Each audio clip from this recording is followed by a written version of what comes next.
And my point was, invite all. It's not as if there are thousands of you running. I mean, that movie 300, we got those 300 guys on set. So I'm saying get you guys all together. It's not that difficult. What say you? Well, I agree with you, Neil. I think what you see is a catch-22 in place, where the mainstream media or others will get behind a candidate, build up their name ID, the pollsters put them on the poll, and you have your result. And then the next step of the process is when they don't let you in their debates, they tell everybody you can't win to further diminish your chances of ever meeting whatever selective criteria they put forward.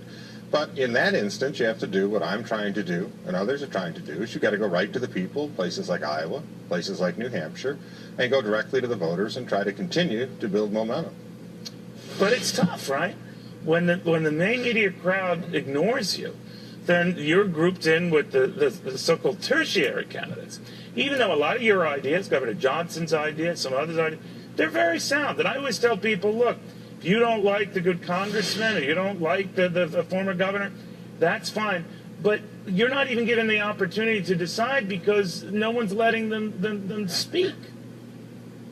Well, I think there's the great irony at work, though, and especially with the Reagan Library debate, is going to be the fact that your two front runners weren't even Republicans during the Reagan administration, whereas people like myself at the age of 21 were. You also have the situation where Ronald Reagan was someone that people thought was an outside candidate, especially when he ran back in 68. You're right.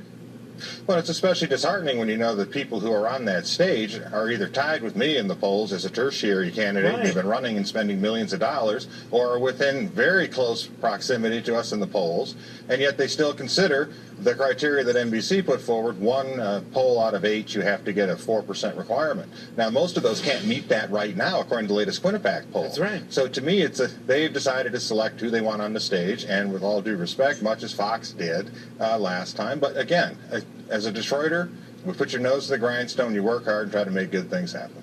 All right, well.